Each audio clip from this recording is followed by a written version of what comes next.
We should go live. Welcome to ensuring safe and secure elections during COVID-19. This is the final webinar in the Naperville League of Women Voters Summer Election Series.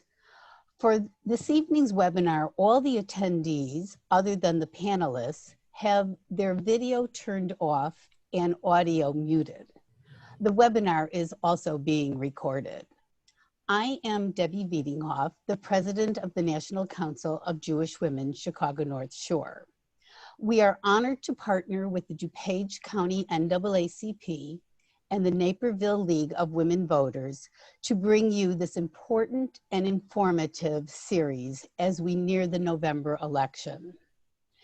For more than 125 years, the National Council of Jewish Women has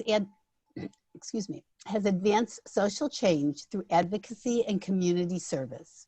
We are a national grassroots organization with more than 90,000 advocates and volunteers. NCJW's mission is to improve the lives of women, children, and families by advocating for social change, social justice, and safeguarding individual rights and freedoms.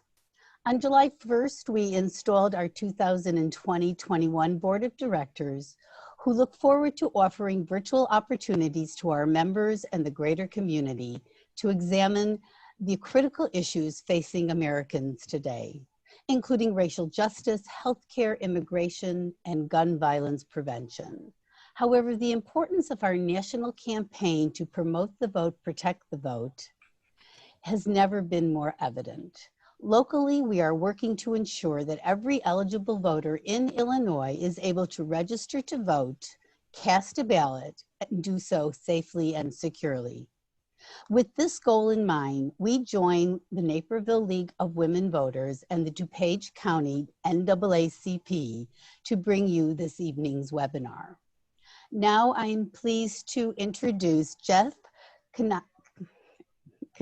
Knezovich, Treasurer of the Naperville League of Women Voters. And I apologize, Jeff, but I didn't have it. Sorry. No problem. Thank you for the comments. On behalf of the League of Women Voters of Naperville, welcome to this third webinar of our summer election series. Again, our partners in tonight's programming are the National Council of Jewish Women and the National Association for the Advancement of Colored People, DuPage County Branch.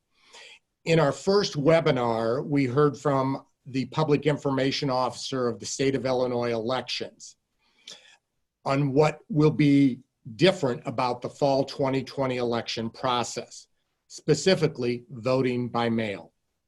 The second program featured elected officials who assured us that fair and safe elections will take place this November.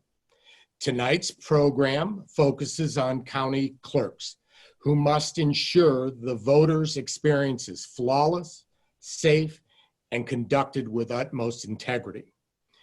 Our three organizations have always promoted the idea of open and free elections as a big part of democracy. Because of the current pandemic, plans need to be made to modify the traditional voting process. This means everyone needs to be aware of those changes so their vote can be counted this fall. Tonight's webinar entitled, What Will Our November 2020 Elections Look Like? I am Jeff Knezovich, Treasurer of the League of Women Voters of Naperville. The League of Women Voters encourages the informed and active participation of citizens in government and works to influence public policy through education and advocacy. Any citizen, 16 years of age or older, male or female, may join. The League of Women Voters is nonpartisan and neither supports nor opposes candidates for elected office. but does act on issues after members study and have a consensus. The League of Women Voters has a long standing of advocating for open elections and the abolishment of any restrictions that may restrain any registered voter from proper access to the election process or to a polling place. This has been the mainstay of the League since the suffrage movement, and the right for women to vote was granted August 18th, 1920, 100 years ago next month. Tonight's format will include question and answer session focused on the county election processes in Will and DuPage counties. Mike and I will serve as the questioners. As previously mentioned, the clerks from both counties will be responding to our questions. The questions were solicited from the leadership of all three sponsoring organizations. Let me introduce the two clerks. First, from DuPage County, we're pleased to have with us Jean Kaczmarek, who was elected to her post for the first time in 2018. However, for many years prior to becoming an elected official, Jean was known for her keen ability to root out the bad in county government. Some people say she knew more about county government than the elected officials that ran the system. Besides overseeing the election process, her office is responsible for much of the licensing and record keeping for the county. From Will County, we have joining us Staley Ferry. While serving on the county board, Lauren decided to run for the county clerk position in 2018.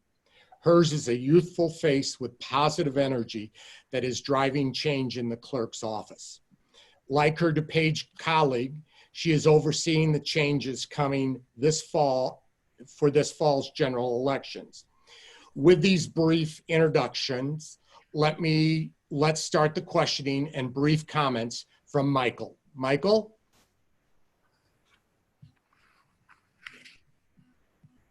Did Michael? There we are. Good evening, everyone.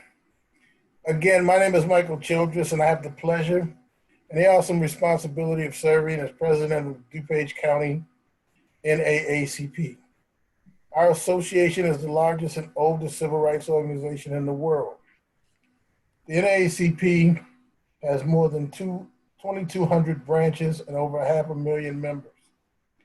The association is recognized as a non-governmental organization by the United Nations.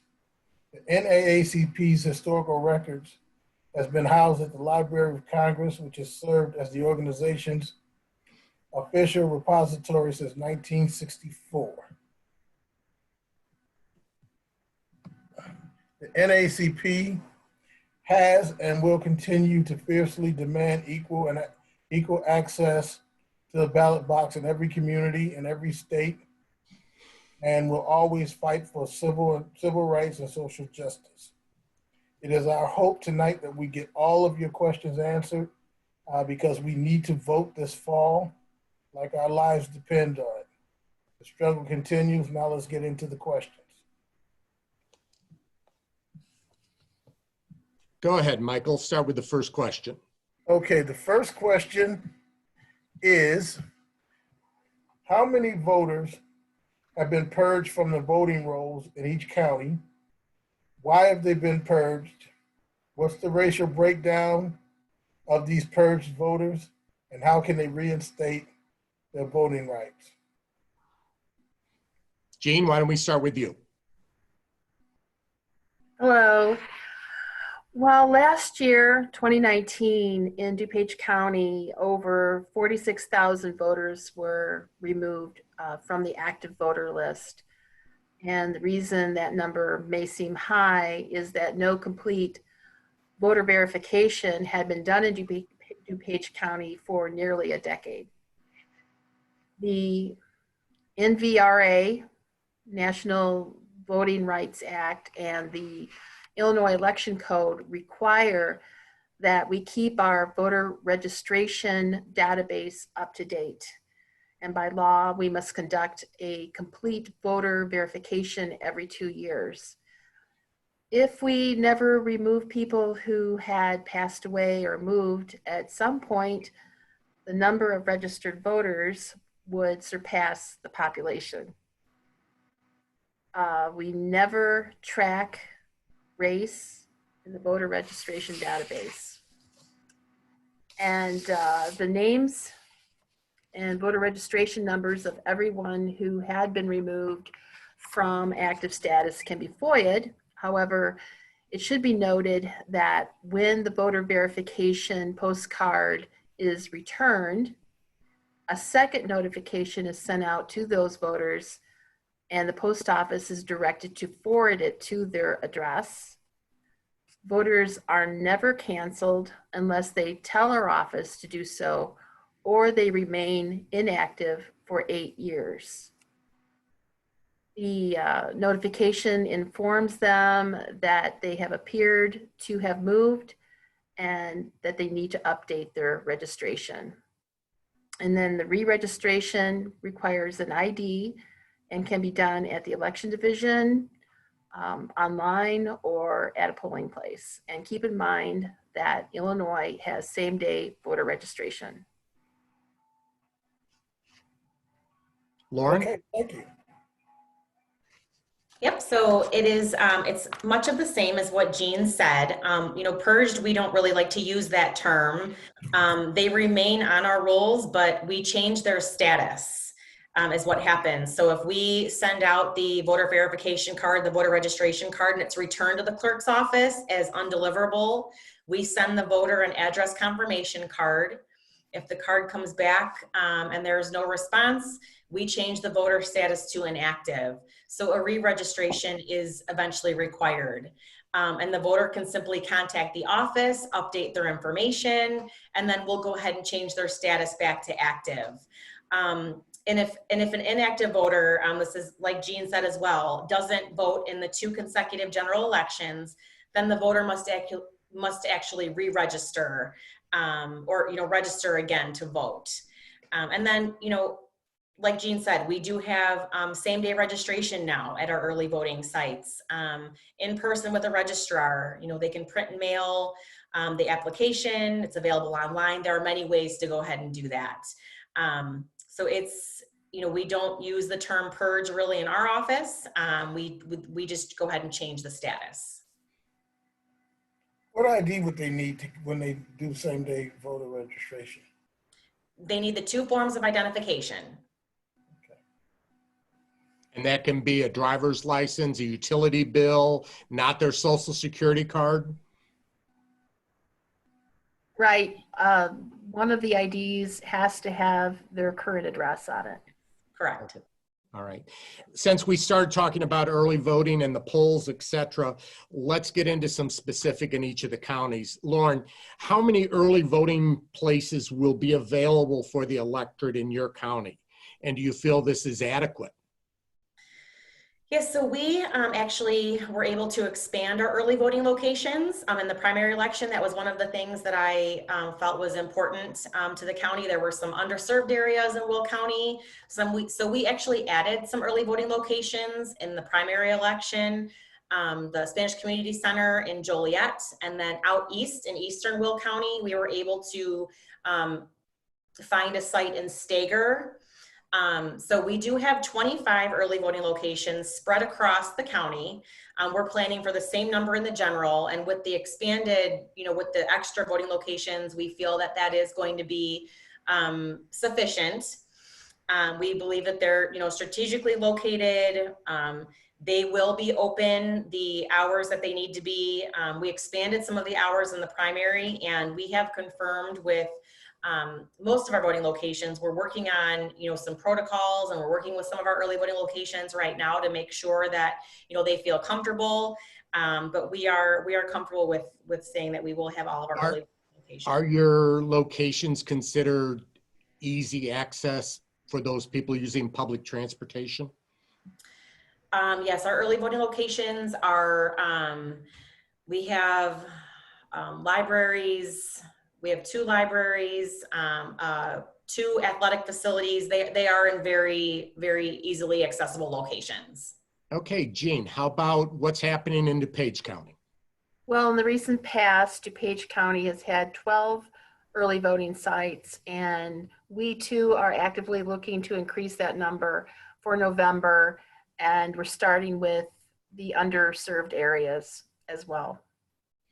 And what are the dates for early voting in DuPage County?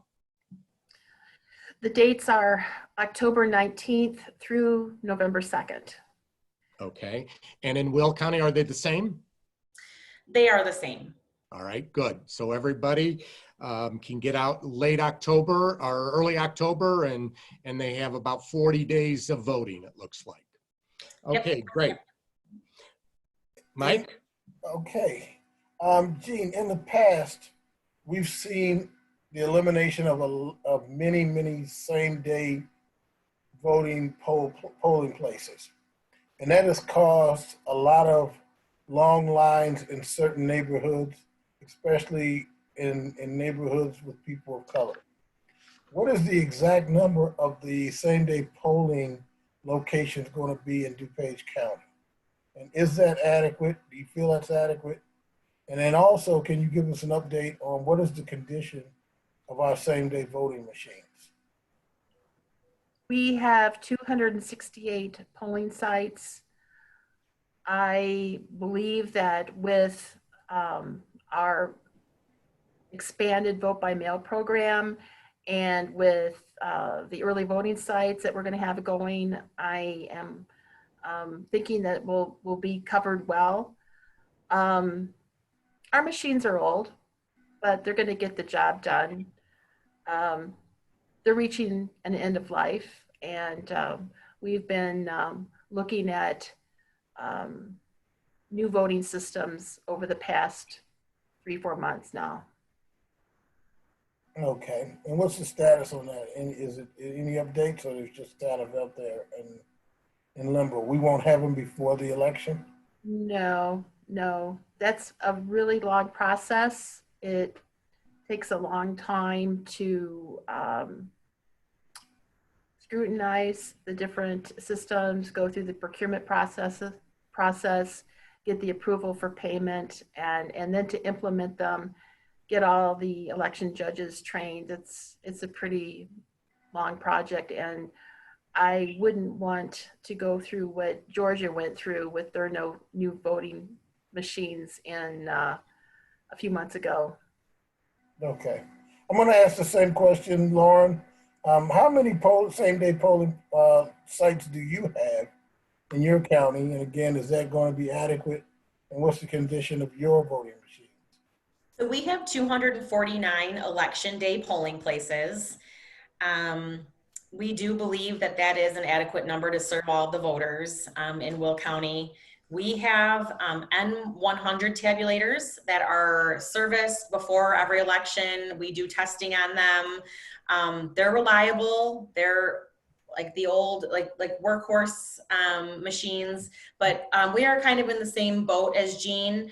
In DuPage County, we do have a very antiquated system, but it is tried and true. It has worked.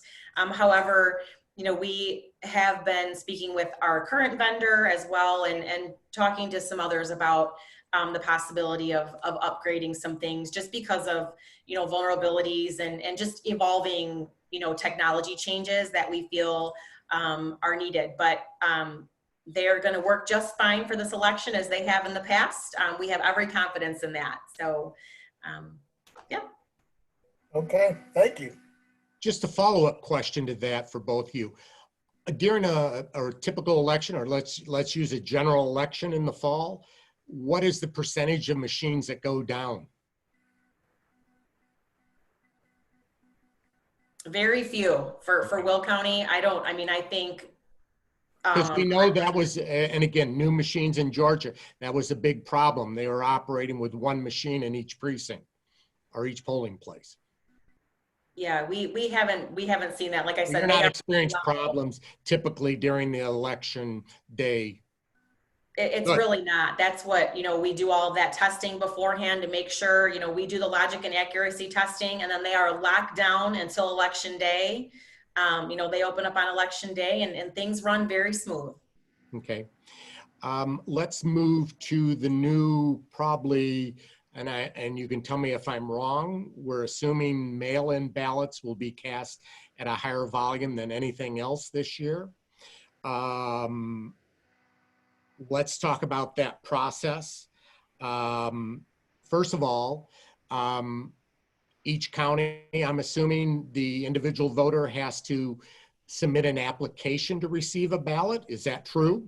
Each county? Correct? Right. And those applications will be sent automatically to each registered voter? So in Will County, we've already done our mailing. We are required to do a mass mailing every 2 years. So with the new mandate, with the new legislation that was put in place, we decided to go ahead and consolidate our mailing to every registered voter, which includes their voter registration cards in Will County. We decided to include the vote by mail application in that mailing, so to consolidate the cost. Good. And just send everything out in one mailing. So our mailing went out on July 8th. So everybody in Will County should have their application in hand. They do. They Are any coming back yet? Them back. Are any coming back yet? We've already received roughly 20,000 back. Excellent, excellent. Jean? Well, our office will be mailing out a vote by mail application to every registered voter soon. And we too are going to be using it as voter verification. And the applications are being printed as I speak. Voters can fill out the application and then drop it in the mail without a stamp. But I do want to emphasize that voters can go and register right now online. We launched our online application on the same day that Governor Pritzker signed SB 1863. And so far we have had over 16,000 applications for vote by mail ballots. And we've already surpassed the number of applications in the 2020 primary, and it's only July, and we're at 30% of the 2018 general. A question about that mail-in ballot. If you receive it spoiled or without signature or a required something, will you be notifying each voter who has that situation that they need to cast their vote again, or they can correct it? Jean first. Yes, we require that the envelope be sealed and that it be signed, and that the signature will be compared with their voter registration signature by bipartisan teams of election judges. And if the envelope is rejected, then that voter will be notified. How about in Will County? The same process, same exact process. Okay.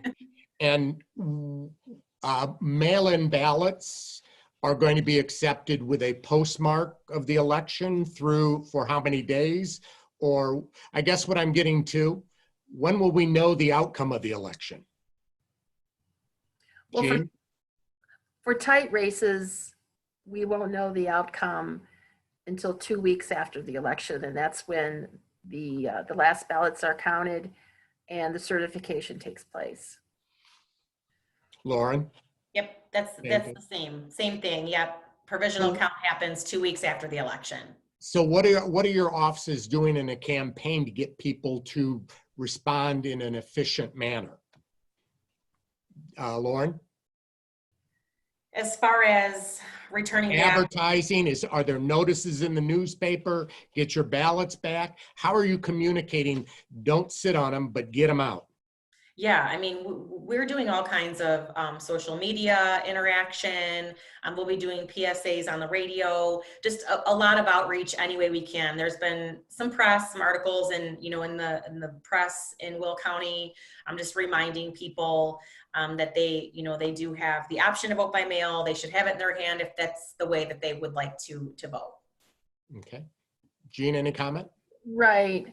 The voter application that's going to be going out soon is going to very strongly give the message that people need to get in their application soon, and also that ballots will not be sent out any sooner than September 24th, and that it will take an additional 4 to 5 days for those ballots to arrive in mailboxes.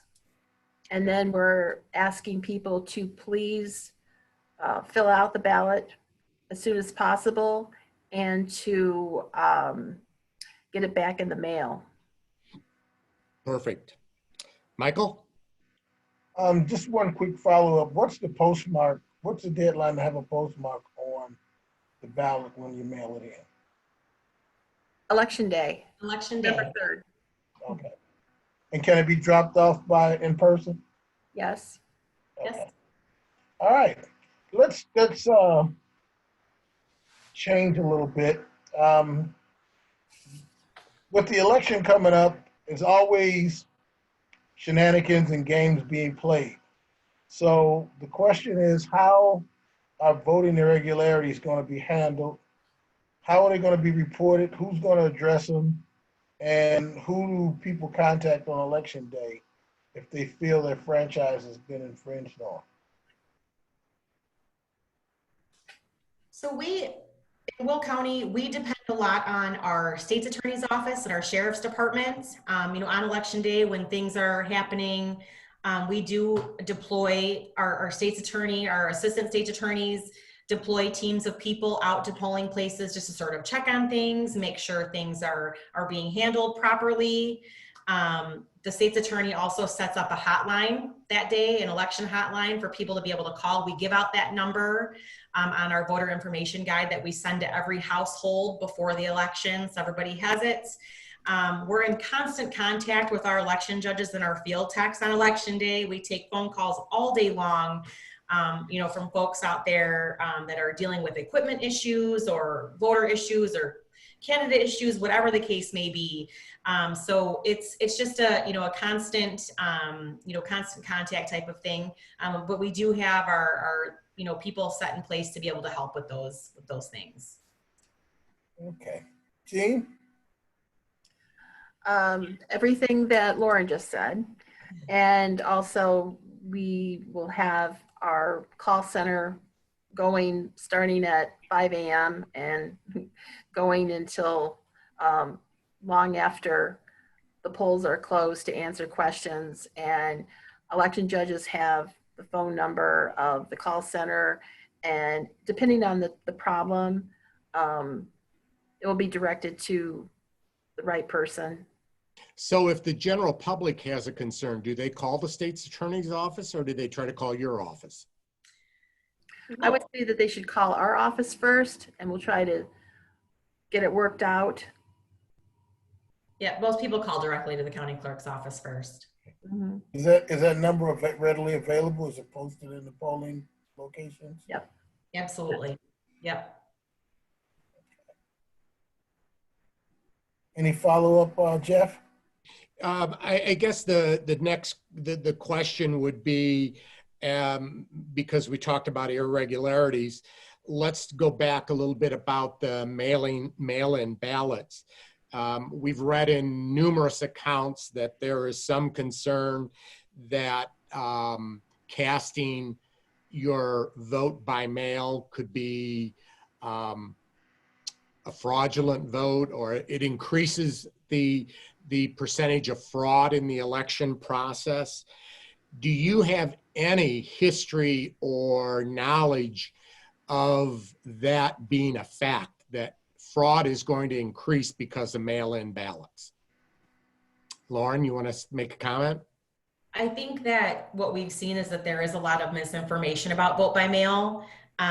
It's a convenient way to vote. People are able to do it from their own homes. It is secure. I know Jean spoke earlier about how we actually have to verify the signatures with teams of election judges that are bipartisan.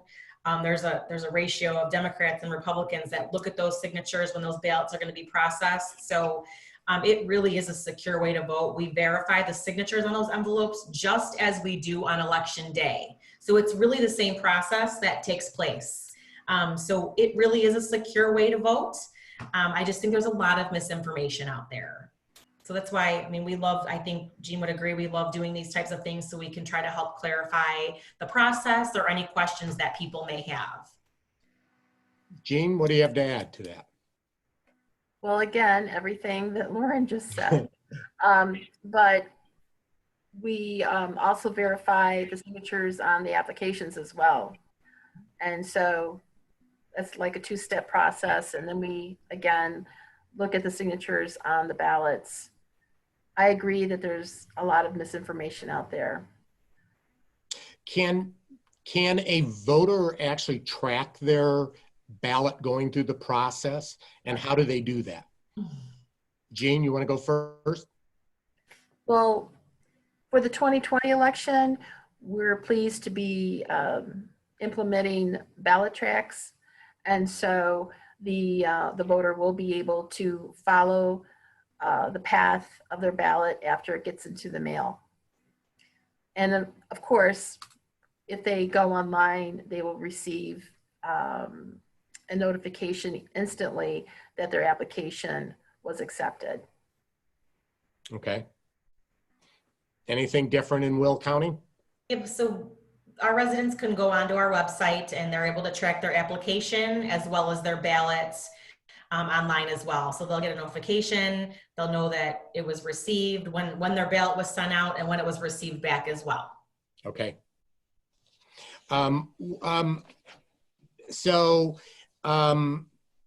We talked about the postmark. We talked about the turnaround time for the ballot. Do we know in Will County, is postage going to be required on those ballots, or are you paying for the postage of the ballot? Postage is paid for both ways. It's the same in DuPage County, correct? Yes. Okay. I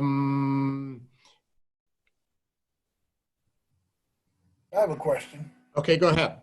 What happens if you deem the ballot as spoiled? And here's the other thing it sounded like, it's going to be extremely critical that each and every person sign their ballot, correct? Right. And what happens if they forget to sign the ballot? Is it just considered spoiled, or how does that work? Well, actually, they don't sign the ballot, they sign the envelope. Mm-hmm. And so, yes, it's critical that they signed the envelope, and that signature closely resemble the signature on their voter registration. Well, I think some people may be concerned about having their signature sitting on top of a ballot, on top of an envelope.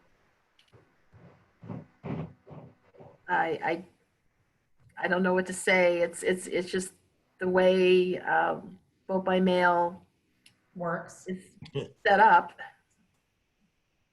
Lauren, did you? I'm sorry, I didn't hear the concern part. What was the concern? Michael, you want to address that again?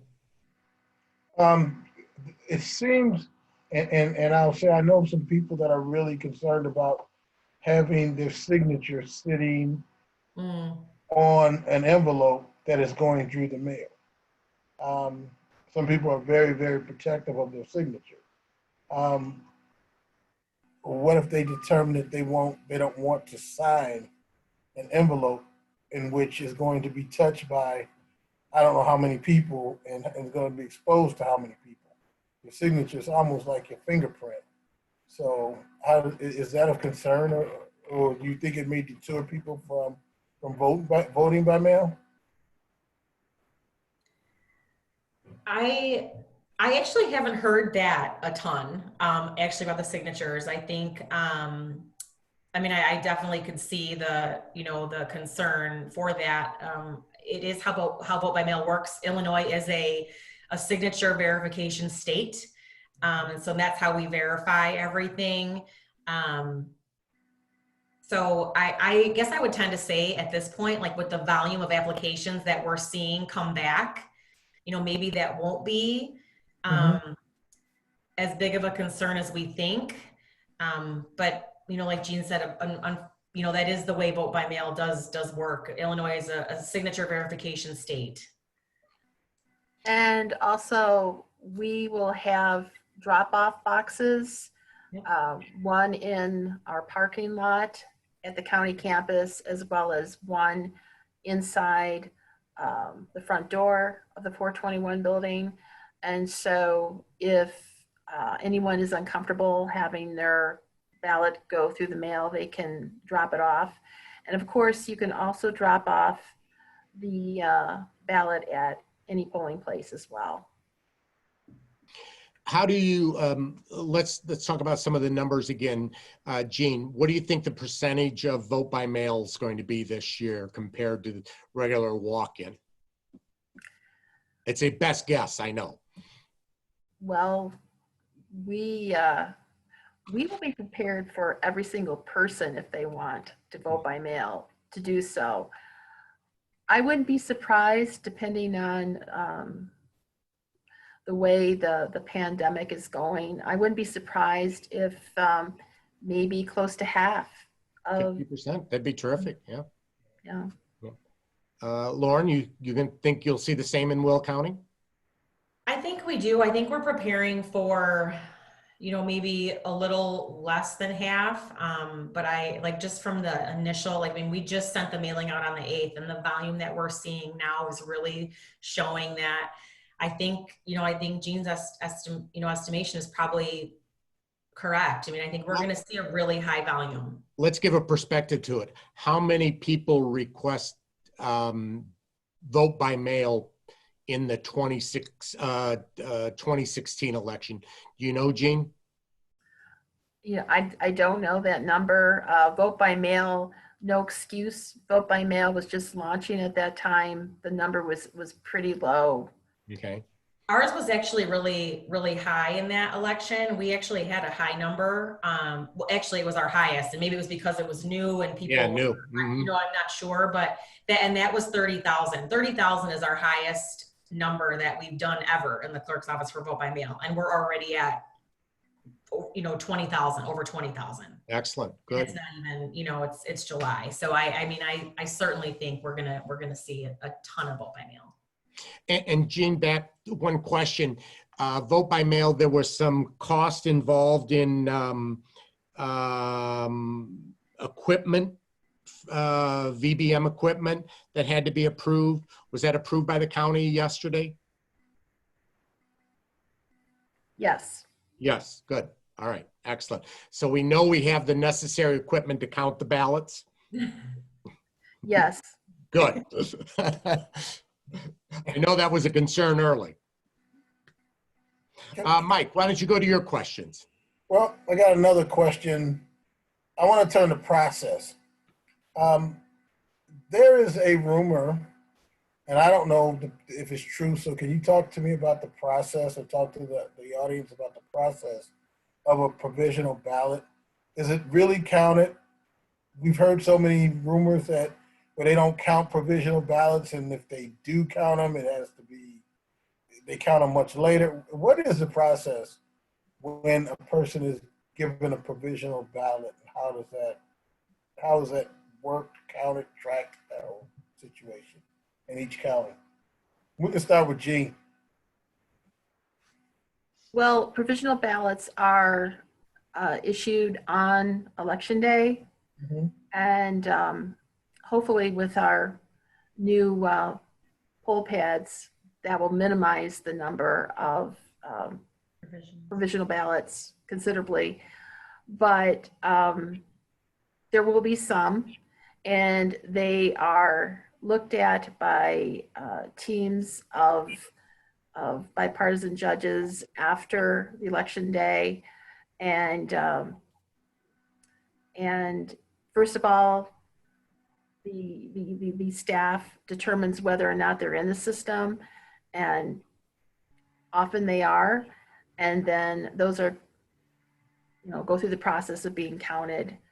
And then if they're not in the system, then voters have a certain amount of time, they have to get there within the 2-week period to have their registration checked and to see if in fact they were a registered voter.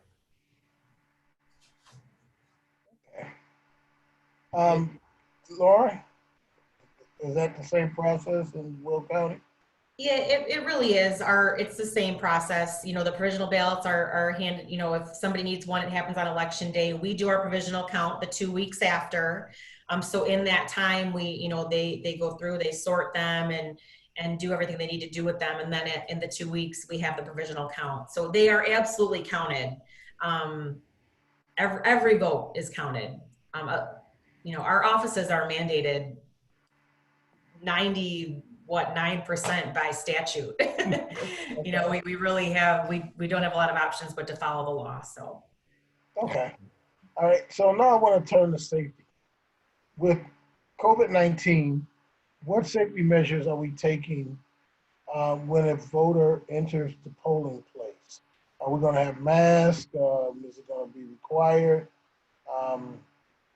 Can you talk a little bit about the process of keeping the public safe during the same-day voting and even early voting?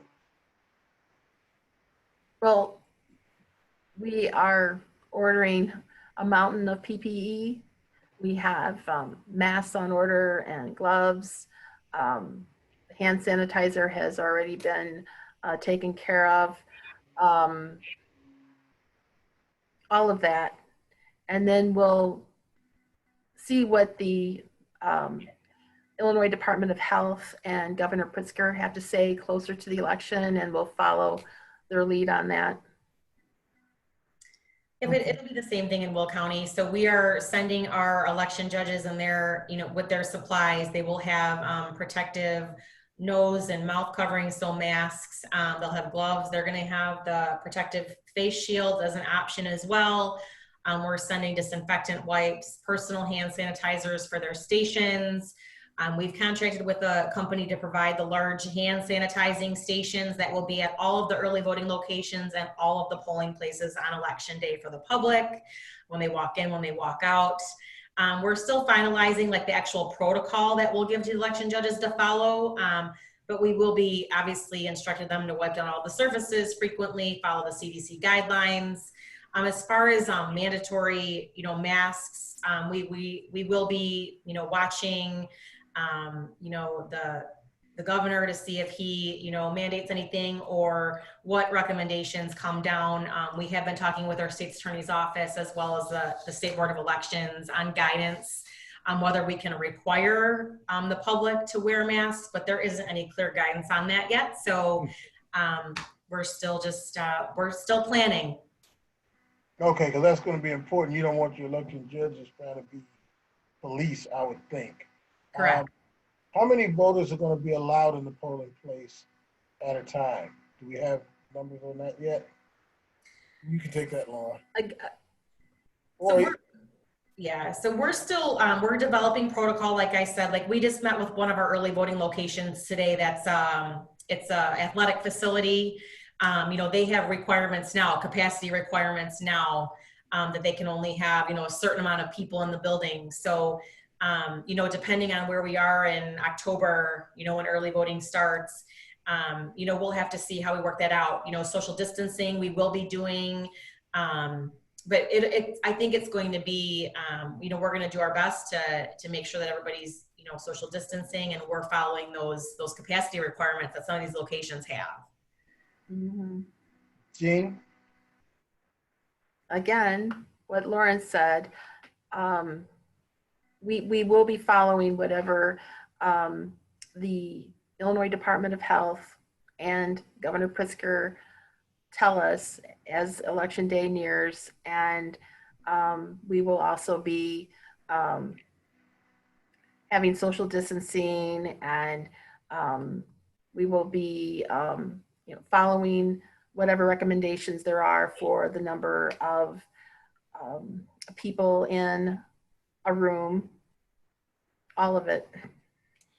And I guess my question, kind of the fly in the ointment, what happens if it rains that day and there's lines outside? Do we have provisions to handle that? And I don't know what that would be. Umbrellas, maybe have people come inside. What's the mechanism if it becomes a god awful day to vote and we have lines outside? Anybody got a comment? Michael, it's not going to rain. It may snow. Well, you think about it, it did snow Halloween last year. It snowed That's right. Halloween. Yeah, Well, we do have vote by mail. That's right. You have to That's encourage right. vote by mail. Yeah, definitely. All right, well, that's I'll move over to Jeff if you have any follow-up questions. We had, I had a text from someone asking how many voters actually cast votes in 2016 in DuPage County, and then I'll go to Will County. What's the percentage of votes cast? I'll have to get back to you on that. I just don't have that number at the top of my head. Because we surely want to beat it this coming year. Yeah. Yes, definitely. I don't have that exact number either. Well, how many voters do you expect to go to the polls in 2020? Are you estimating your turnout yet? All I keep hearing is that it's going to be historically high. Yeah. And So hopefully they'll vote by mail. Yeah. It's really so hard to gauge with vote by mail, and we don't know how that's going to impact the in-person voting. So but I agree with Jean. We that's all I keep hearing too, that people are still going to come out and vote. With these safety issues, are you having trouble in either of the counties securing enough election judges?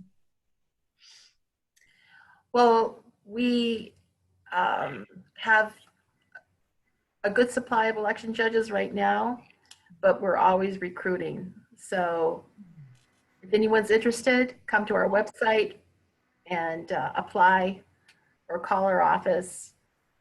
And how many election judges do you need for an election day? I think that well, the thing is you want to have a lot in reserve. Mm-hmm. You don't know what's going to happen on election day, but we have over 3,000 right now. Oh, okay. That's great. How about Will County? Yep. So we send out, like for a typical general election, we send out about a little over 1,500. I think the number is like 1,535. We're shooting to have 1,700 sent out this time, and we are obviously always recruiting too. We have some in reserve, but we are constantly recruiting. We're actually going to start a social media program just for recruitment of election judges and field techs. We have a student ambassador program that we're trying to rely on as well to get some younger people involved. So we are always recruiting for election judges. We can never have enough. So one of the issues during, if I recall, it was Georgia, the judges didn't show up and delayed the opening. When do you find out an election judge isn't going to be available? That morning or several days in advance? Lauren first? It can be both. I mean, we have people call and cancel in advance, which we appreciate, obviously. But that morning, I mean, some people don't wake up. Some people, they in this past election, they decided that morning that they were just, too freaked out. They didn't want to do it. And so we have amazing staff that really takes care of, moving people around. If there's somebody that's got 7 election judges, we know we can take them and move them to the place where somebody canceled. There's a ton of, switching and moving things around on election morning. I think that, all of our polling places are open. Like we make sure that they're open right at time it's open, but then there's a lot of moving people around that probably doesn't get like finalized and done until around like 10 o'clock, like 10, 11 o'clock, where everybody's okay, where they should be after all the, switching and finding people that we need to find to send out. Jean, how does it work in DuPage County? Well, the same way. And Unfortunately. I believe in the primary that we lost 60% of our original election judges. Wow. And many of them in the days just before election day. And we lost people that day as well. But somehow, some way, we were able to get election day up and running. We too were moving people around, but still the polls were open, and everyone Are was you able to vote. hearing concerns from your election judges that are senior citizens that they may not be able to participate this year?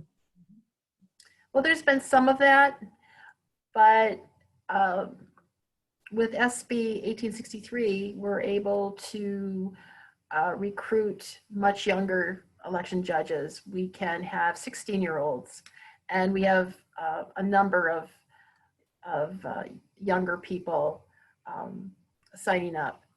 And so it's perfectly understandable why some people would not want to be an election judge during a pandemic. Yeah. I fully understand that.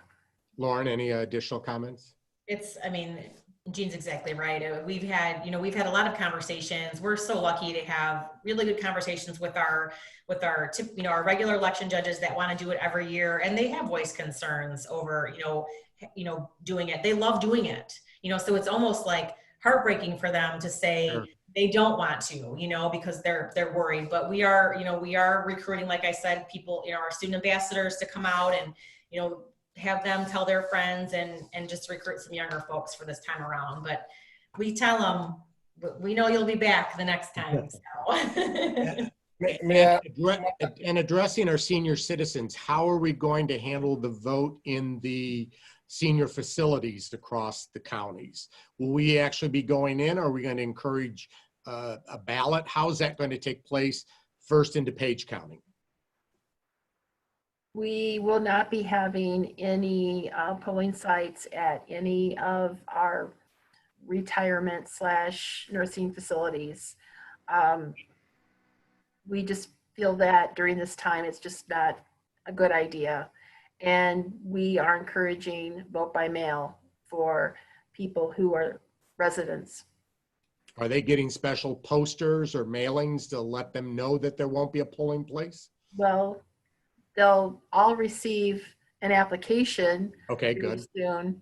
And yes, there's special outreach to these facilities and to the activity coordinators at these facilities to make sure that everyone can cast a vote. Great, great. Lauren, down in Will County.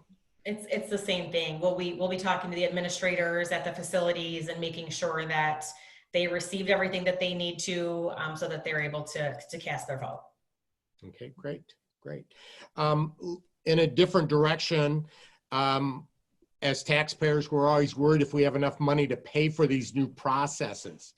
Do you see the cost going through the roof, or will vote by mail actually be a savings to each of your counties? Any opinions on that? Lauren? No. Oh, all right. Jean, if you want to go first. Well, unless Lauren wants to go first. It's just too soon to tell. We have not been able to look at anything like that. Right now, it feels like we're spending an awful lot of money. This is, by the way, the most expensive way to go, to be running a full vote by mail campaign side by side with a conventional election. Right now we're spending money. Well, as a county clerk, would you ever recommend to the state that we go completely mailed, vote by mail ballots? The jury's still out on that one. All right. I'll ask Lauren the same thing. I completely agree with Jean. So no cost savings that we're aware of. And are you getting the funding you need from the federal government in order to do this properly? Lauren? Yeah, we have received funding from the CARES Act, which has been a huge help. I mean, without that, we'd really be in a situation. So, you know, glad to have the CARES funding. We are using it, you know, to fund a lot of this part-time staff because of the volume of vote by mail. Just it's been helpful, and we have received it. So, Jean?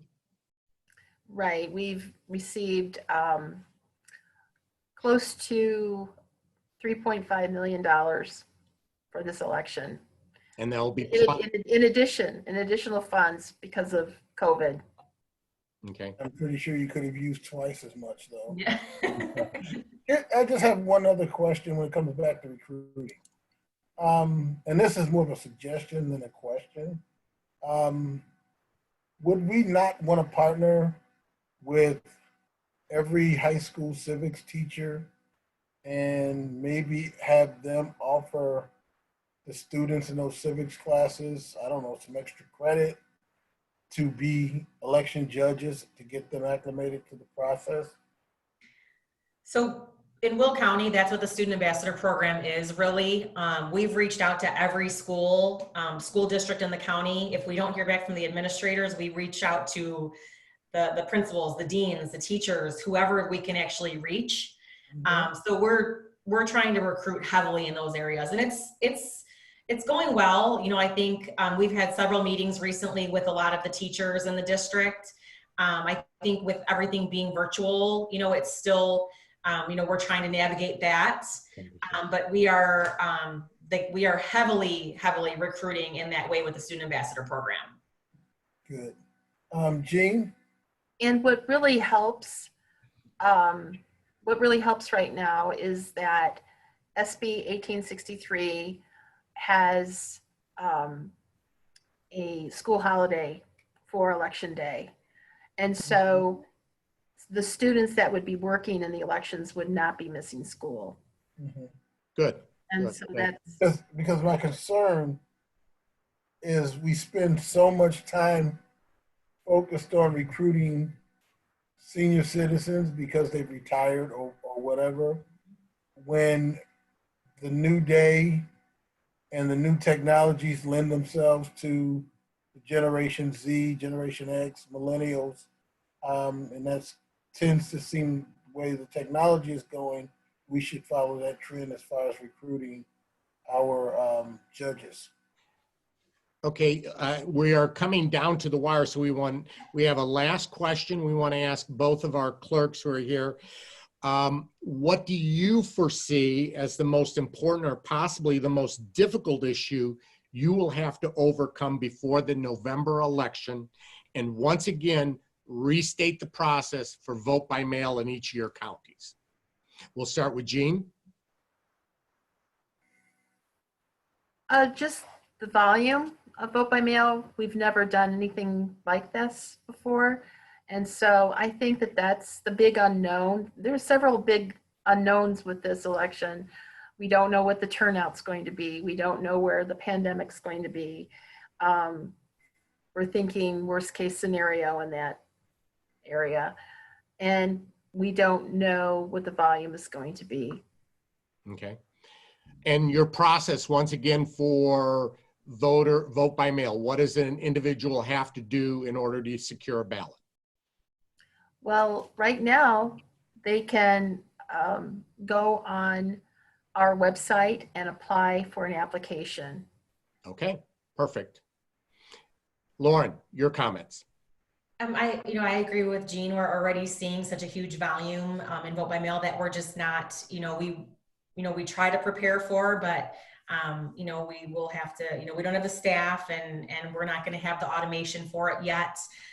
So I think that's going to be a challenge. I think so many things, like Jean said, present unique challenges with this election.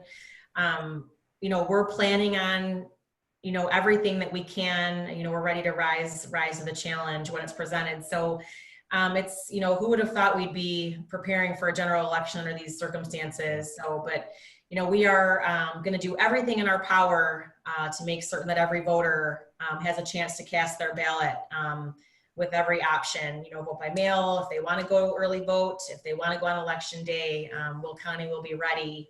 And then, like I said, for the process for vote by mail, we have already sent out the mass mailing. So every registered voter should have that application in their hands. If they wish to use it, it's just an option. But they can also go online to our website is thewillcountyclerk.com, and they can apply right online. That's the easiest way to do it. The form, pre-populates, and you just click the button, and it's a very simple way to do it. But they can always call our office. They can email, vote by mail. So whatever way they can just go ahead and request it. Perfect. Perfect. Well, I want to thank all our presenters tonight, both Jean and Lauren, for their insight and good discussion. The League of Women Voters at Naperville, in conjunction with the National Council of Jewish Women and the National Association for the Advancement of Colored People, thank you, the viewer, for your involvement in this exercise of democracy. This concludes our 2020 summer series. If the public has suggestions for additional programming, please contact the League of Women Voters. If your questions were not answered this evening, I know our presenters would be pleased to hear from you. In fact, we encourage you to contact your individual clerk with any concerns. Visit their websites for contact information. Finally, we would like you as a member of our organizations. If you'd like information about membership and applications, please visit our individual websites. Again, thanks to everyone for your participation in democracy, and have a great evening.